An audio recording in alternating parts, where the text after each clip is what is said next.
Daily Tech News Show is made possible by you, the listeners. Thanks to all of you, including Kevin Morgan, Paul Thiessen, Ali Sanjabi, and everyone. Welcome our new patron, Matt. Welcome, Matt. Yay! On this episode of DTNS, lions and tigers and AI models secretly scraping data. Oh my. Plus, should Tesla invest in X.AI to make Tesla better? They are run by the same person. And will Meta's Oversight Board successfully change some of Meta's current standards?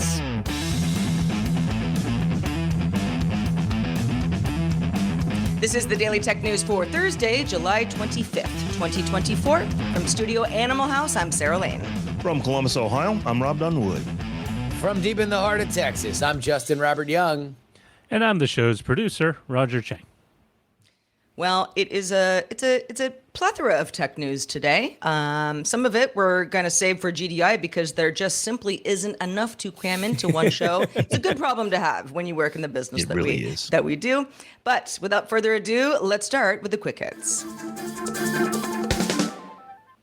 Google DeepMind says it has trained two specialized new AI systems, AlphaProof and AlphaGeometry 2, to solve complex math problems involving advanced reasoning. This is something large language models don't currently do very well because they aren't aware of the info that they give you, which is why LLMs in general aren't great at math. But AlphaProof and AlphaGeometry 2 worked together and successfully solved 4 out of 6 problems from this year's International Mathematical Olympiad, a prestigious event for high schoolers. In other Google news, Gemini's AI chatbot also got an upgrade to the Gemini 1.5 Flash AI model, which was announced at AI.io back in May. It's now available as part of the free version of Gemini on the web and mobile. The Disney Plus, Hulu, and Max triple streaming bundle is now live in the U.S. for $16.99 a month with ads or $29.99 a month without ads. The ad-supported version will save you almost $10 a month compared to paying for each service separately and $20 if you go the no-ad route. The company's hope is to boost engagement and reduce cancellations with the discount angle with overall lower customer acquisition costs. You can only sign up to the bundle through the direct build purchases on the web directly through the Max, Disney Plus, or Hulu websites. You can also switch from an existing standalone Max, Disney Plus, or Hulu subscription to the bundle. However, Hulu Plus Live TV and the Max Ultimate ad-free plan are not part of the bundle. AMD identified a problem in the first batch of Zen 5 Ryzen 9000 desktop processors that it sent out to some partners already. A big enough problem that AMD delayed their official launch from the end of this month to August 8th for the 6 and 8 core Ryzen 9600X and 9700X, and August 15th for the 12 and 16 core Ryzen 9900X and 9950X. AMD has only said that the chips did not meet its full quality expectations and has pulled them back to replace them out of an abundance of caution. AMD did tell The Verge that the chips that will eventually ship overall aren't the issue. It's just that certain chips didn't go through proper testing.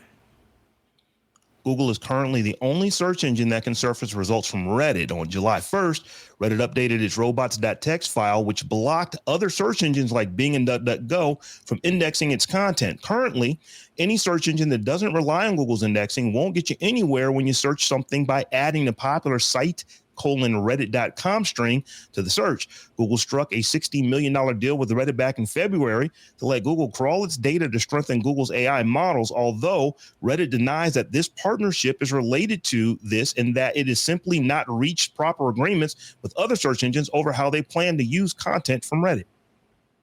Speaking of Bing, it got a redesign which puts AI-generated results front and center, with traditional search results over to the right. It's a pretty dramatic change. The new layout is only applying to a handful of queries for now, so it's not a full rollout.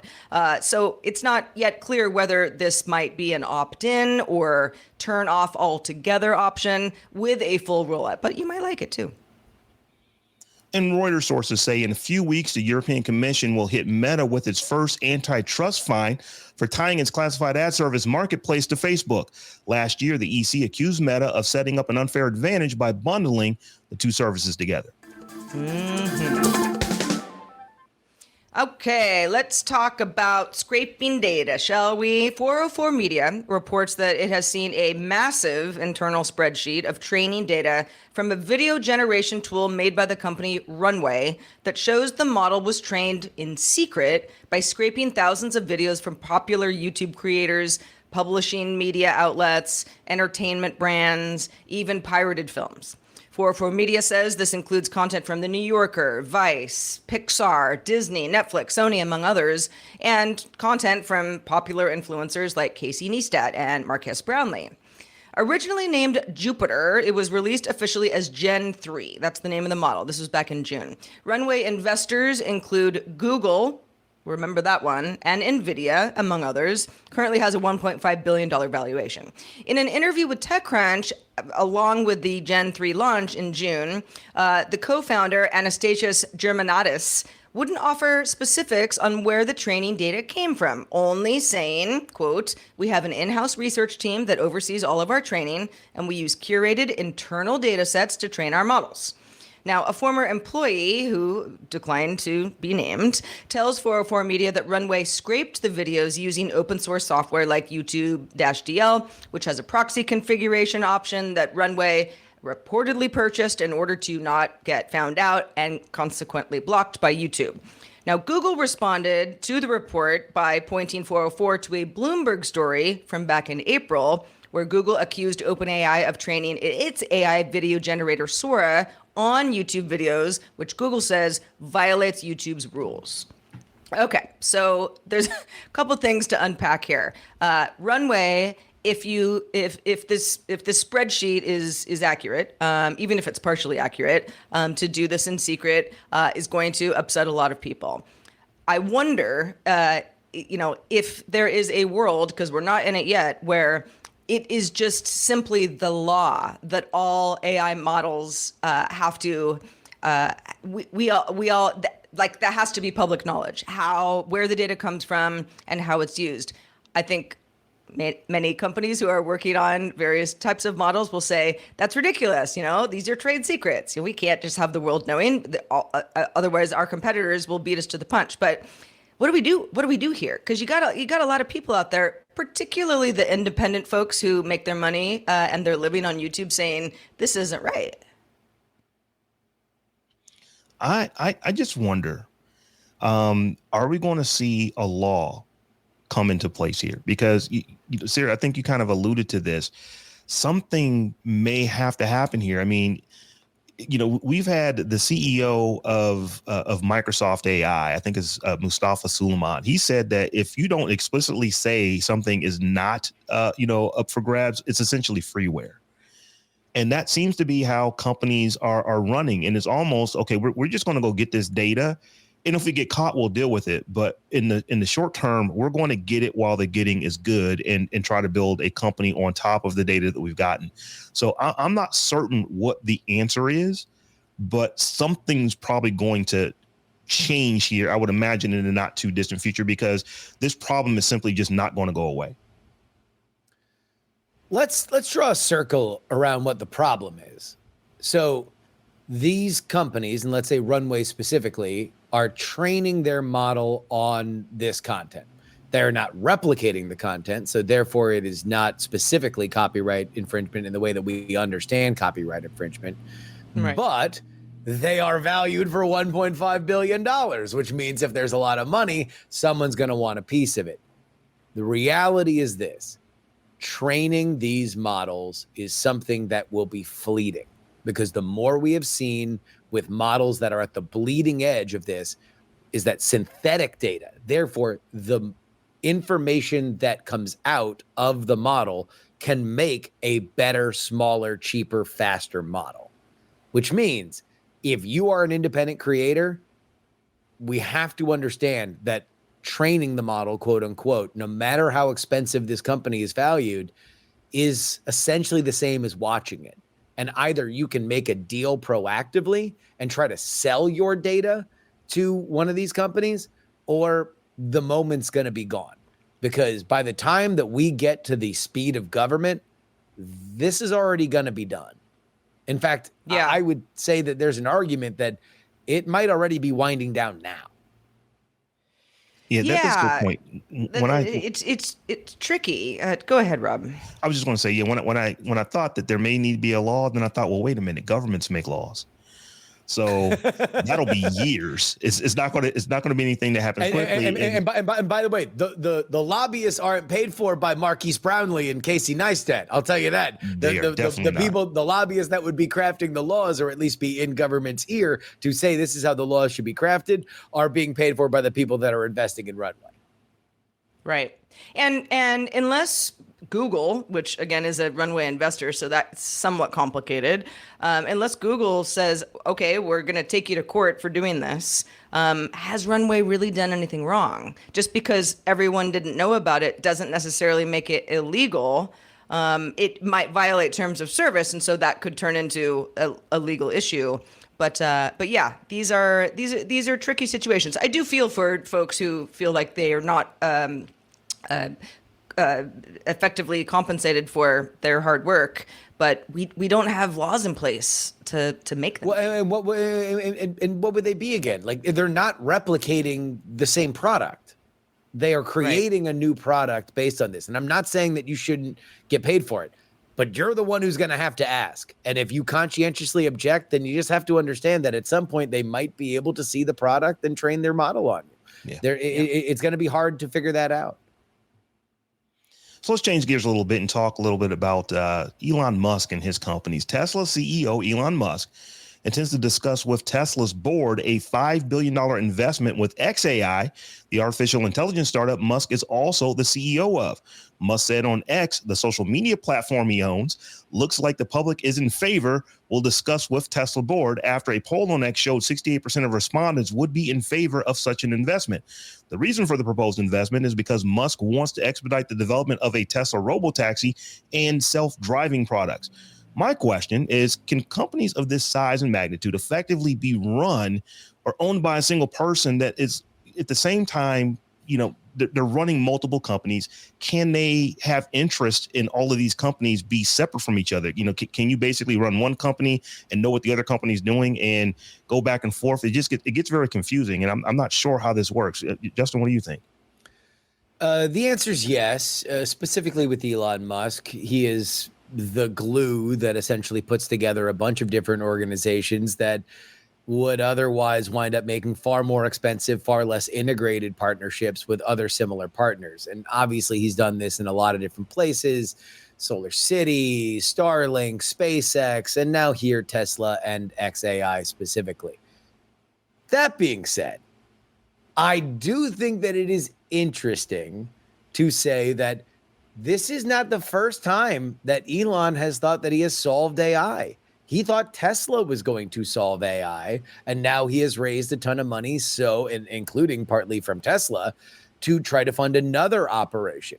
Let's remember that Elon's departure from OpenAI was essentially on ideological lines where he believed that either he should run it or he was going to hire away a lot of the talent to Tesla, which he wound up doing on the belief that AI could be developed on very, very small and compact hardware. That was not the case. OpenAI, under Sam Altman's leadership, went the opposite direction, raised a bunch of money from Microsoft, and realized that the AI that is going to power the future are on very expensive computers. That's where we are now. And Elon's playing catch up with his own money. I love the framing of, hey, public on X, let me just take a poll, informal poll. This is one of the things that we offer. 68% of you want me to do this. Okay, I'll talk to the board. I mean, let's get real here. This is, a lot of theater, because if it doesn't happen, then he can say, well, stupid boards. If only they left me more in charge, we could actually get something done. I think it's advantageous, I don't care who you are, to be able to say, I've got this company, Tesla. We're doing great things. We want to do more things. This other company, if we can take some of that money from the company that's good but needs to get better to the other company that is going to make this company better. And we were talking about Venn diagrams before the show. I mean, it's such a Venn diagram, I don't even know. And that's not necessarily a bad thing. You've got two I mean, there's probably some overlap, but two different teams doing different things. I would love to see what Tesla's robotaxi situation looks like. I'm bullish on robotaxis in general. So, setting aside how you might feel about a particular person who's running these companies, it's messy because you do have one person with an inordinate amount of power above the other, however, thousands of people who are working under him. But yeah, I don't know. I don't know how much this bothers me. Yeah, if I take the other side of it, I wonder. So let's say that you have, Tesla, and Tesla's doing really good, but it needs an AI partner. And then he also is the CEO of XAI, but XAI is not doing good. It may behoove Tesla to go work with another company, but because the CEO of your company is also the CEO of that company, is he doing his due diligence by saying, you know what? If I get some money over here in this other company, then we can potentially do better. Whereas Tesla could say we can do better just by going with better technology now. So I wonder if you run into those conflicts of interest to where you've got one person that owns a company or is at the top of two or three other companies and are all dealing with each other. From an investor standpoint, are you always getting what is in best interest of the shareholder as compared to what's in best interest of shareholders of another company that technically is a completely separate entity? So let me ask you this, Rob. If we take Elon out of it, and let's understand that Elon is not a word, he's a paragraph in everybody's mind. But let's say that it's just generic CEO. And they went to OpenAI. OpenAI made an agreement to provide AI capability to Tesla's automobiles. Do you think that OpenAI's value would go up or down? Oh, it would definitely go up. So it would go up. Let's say that it was a scrappier AI company. Let's say it's Anthropic that made a deal. Do you think that they would go up or down? Well, yeah, the bigger companies got the gravity, so it's going to potentially pull up whoever you do the deal with. The question is that still the best deal for you being the bigger company? Let me finish that. So let's say you got a cheaper deal than you would get from anyone else, and you were fully integrated, and it was entirely dependent on this company was entirely dependent on Tesla succeeding. Do you think that would be the best deal that Tesla could make?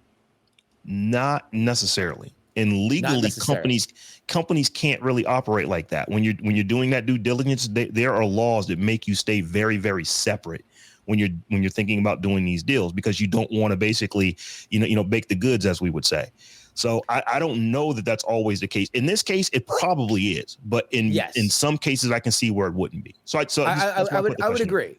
Yeah, no, I would agree. Obviously, there are conflicts of interest, but this is kind of frontier medicine. There's a lot of stuff that's happening here where deals are being made that might be undone in 2 years. The one thing that we know for sure is that Elon's tied into the success of both companies, and so if that's your CEO, then that's my quarterback, as Terrell Owens once said. So want a recap of the week's tech headlines with insights into how technology affects and disaffects communities of color? Then check out The Check, John, where host Robb Dunewood, I know that guy, Stephanie Humphrey, and Terrence Gaines dive into the top tech stories of the week, delivered from points of view you don't always hear in mainstream media. New episodes land Tuesday afternoons. Find it on YouTube or wherever you get your podcast, or visit thetechjon.com. That's thetechjawn.com. On Thursday, Meta's independent oversight board ruled that Meta's standards were not sufficiently clear in barring sexually explicit AI-generated depictions of real people, and called for changes to prevent this kind of imagery from circulating on Meta's platforms. The ruling stems from the review that the oversight board took of 2 explicit fakes of famous women that were created using AI tools and then posted on places like Facebook and Instagram. The board found both images violated Meta's rule barring derogatory sexualized Photoshop, which the company classifies as a form of bullying and harassment. It also said Meta should have removed them promptly. Meta said it would review the board's recommendations and provide an update on any changes adopted. So Justin, the oversight board has had success and failure from within Meta. So where do you see this one going? Well, I think that it's part of a larger conversation about these kinds of images. You've seen not only the Oversight Board, but also some state houses and even some movement on federal legislation for what are essentially very crude, but also very easily created, quote unquote, naked photos of usually women that get put into apps or various different web applications that will remove their clothes, right? Yeah.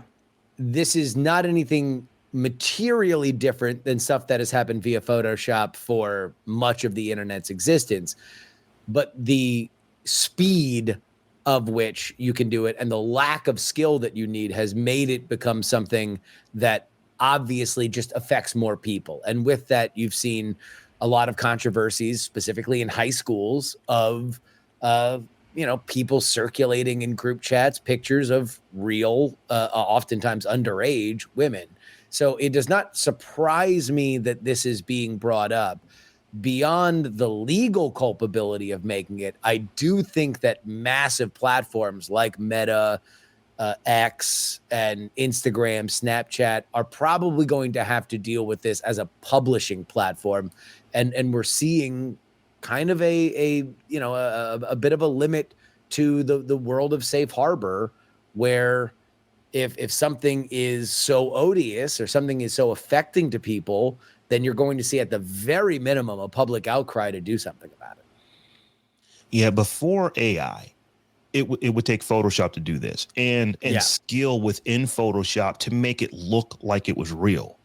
So the problem that you're having now, and you mentioned this is happening to young girls in high school, in middle school, is that in addition to how easy it is to do it and how good it actually looks as far as how real it actually looks, you're now creating a digital footprint that's going to follow these people literally forever. That stuff is never going to go away. It may be taken down, but you're always going to be linked to it, even though it wasn't you. So it is very problematic. And these platforms, they are going to have to figure out how they mitigate these risks, because as I said, it's one thing, and it's horrible when it was done with Photoshop, but because it took an artist and it took time, and you would only go after the quote unquote the celebrities to do those kind of things, and now it can literally be anyone. You just put an app on your phone and take a picture of someone and it's done.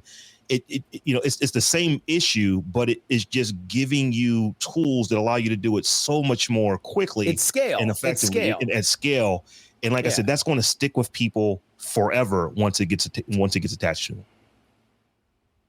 I also think it's interesting that along with saying, hey, Meta, you got to do some things differently, the board wants Meta to change the terminology that Meta uses from derogatory. In the case that I explained above, it was derogatory sexualized Photoshop, even if it wasn't used with Photoshop. That's just how they categorized it. From derogatory to non-consensual, which I think that really opens up somebody saying, well, this is not necessarily derogatory. Maybe it's not even necessarily, a fake nude. A lot of these cases tend to be about, you made it look like I was naked, and that's not a real photo type thing. But there are lots of other kinds of photos. You could put me in a situation where, I don't know, I am shooting somebody, and that didn't that kind of stuff.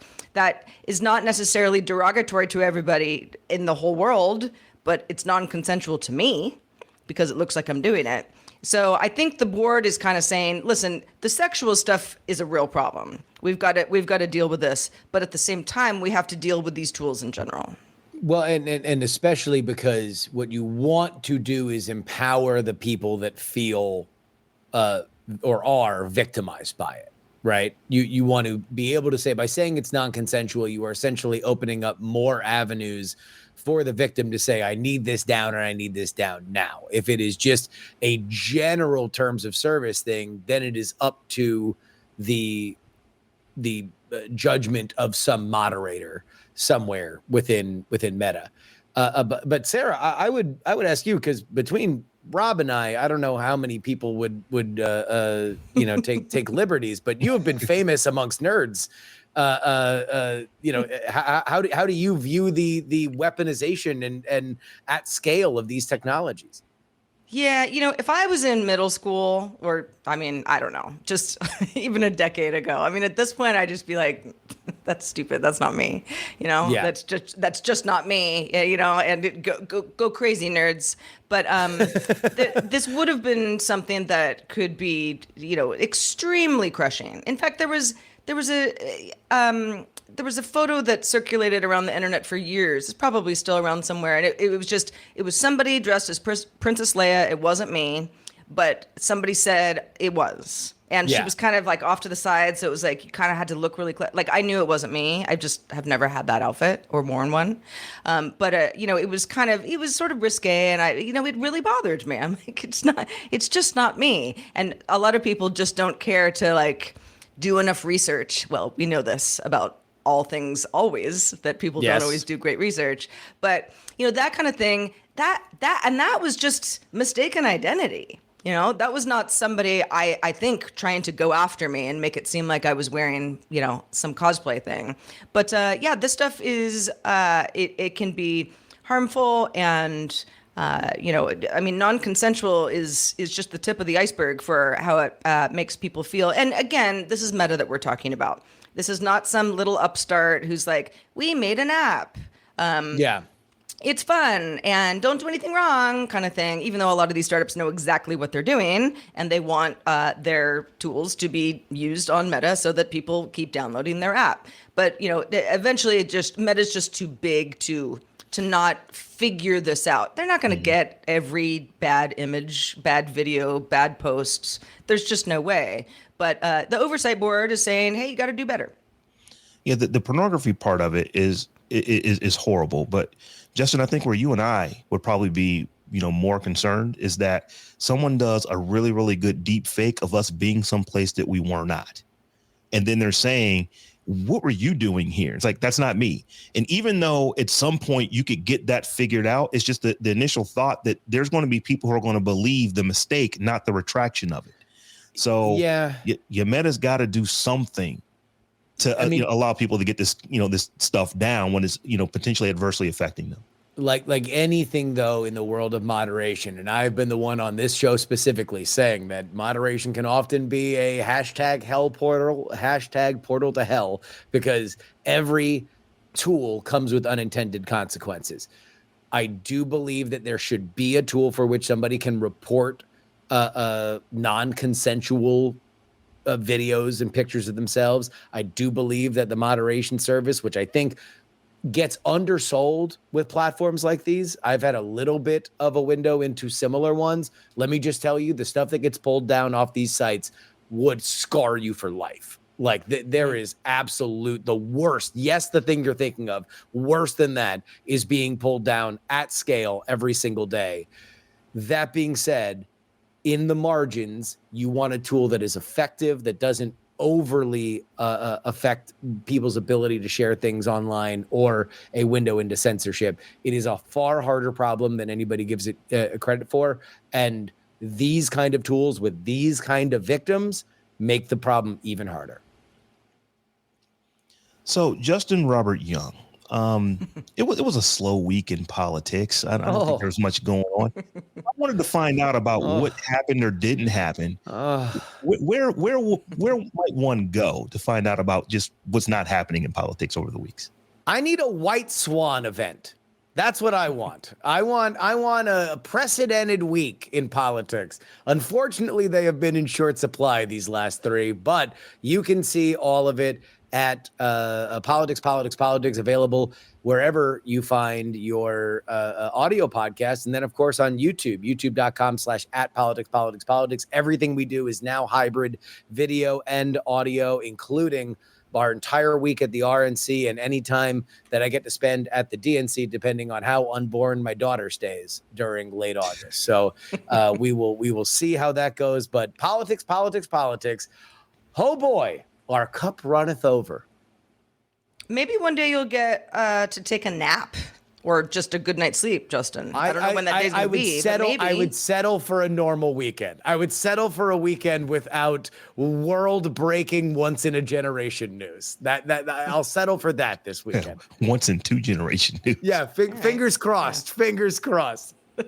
Politics world, you've heard it here. Justin would like a nice weekend. Yes. Patrons, we hope you all have nice weekends as well. Stick around for our extended show, even though it's only Thursday. Good Day Internet is next. Isn't it great how much AI has decreased all of our workloads across the board? I love that. Oh, wait. No, not everybody feels that way at all. In fact, some people strongly disagree. We'll talk about perception versus reality when it comes to all these new tools in the workplace. You can also catch the show live Monday through Friday, 4 p.m. Eastern, 2000 UTC. Find out more at dailytechnewsshow.com/live. We'll be back tomorrow with Will Harris. Talk to you then. The DTNS family of podcasts, helping each other understand. Diamond Club hopes you have enjoyed this program.